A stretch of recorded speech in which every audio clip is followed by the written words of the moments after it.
Salam sejahtera Bapak Ibu Saudara-saudara yang dikasihi oleh Tuhan Yesus Kristus. Semoga saudara semua dalam keadaan yang baik dan sejahtera.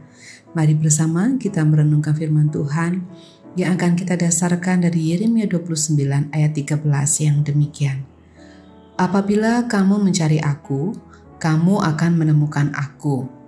Apabila kamu menanyakan aku dengan segenap hati. Saudara, setiap orang dapat berbuat kesalahan, siapapun itu. Itu karena kita adalah manusia yang rapuh.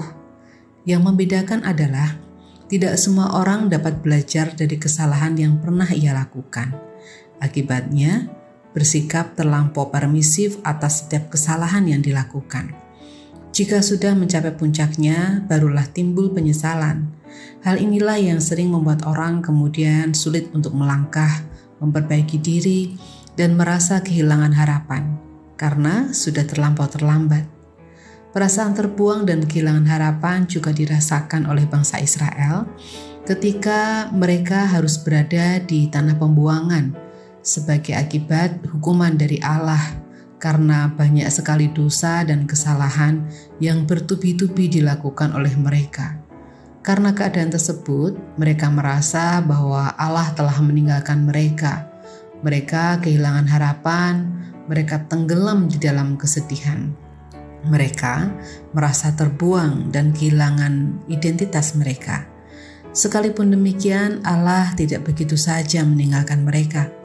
Melalui Yeremia, Allah memberikan harapan bahwa mereka akan dipulihkan. Ia menyatakan kehadirannya. Tuhan menyatakan bersedia untuk mendengarkan serta memulihkan keadaan mereka, supaya mereka dapat bangkit dan melanjutkan kehidupan. Semua itu dilakukan oleh Allah karena kemurahan hatinya. Ketika Israel bersedia datang dan berseru kepadanya dengan segenap hati, maka Allah akan memberikan pengampunan kepada mereka. Allah akan memulihkan mereka. Di tengah berbagai situasi dan kesedihan yang kita alami dalam hidup, Allah juga meminta kita semua untuk tetap percaya dan datang kepadanya dengan segenap hati. Karena Allah akan selalu hadir untuk memulihkan kita dan memberikan harapan yang menguatkan kita untuk melanjutkan kehidupan kita. Bapak Ibu Saudara, mari bersama kita bersatu di dalam doa. Kita akan memfokuskan doa kita untuk para orang tua. Dan di akhir doa, Bapak Ibu dapat menambahkannya dengan doa-doa pribadi. Mari kita berdoa. Allah Bapa kami yang Maha Kasih, kami mengucapkan syukur untuk berkat kasih dan karunia-Mu kepada kami. Kami berdoa memohon pemulihan tubuh bagi saudara-saudara kami yang sakit.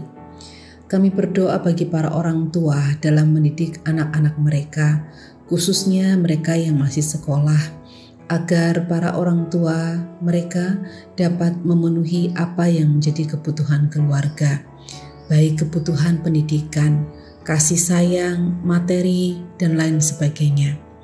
Kami juga berdoa bagi para orang tua dan para pendamping remaja serta pemuda agar diberikan hikmat dalam memahami generasi yang lebih muda ini. Kami juga ingat akan para adiuswa di usia senja mereka. Kiranya Engkau berkenan untuk memberikan berkat kesehatan dan juga kebahagiaan sehingga dapat menjalani hidup dengan penuh sukacita. Allah yang Maha Kasih, kami nanti hendak beristirahat, kiranya Engkau berkenan untuk memberkati kami saat istirahat kami. Dalam Tuhan kami Yesus Kristus kami berdoa dan menaikkan syukur kami. Amin.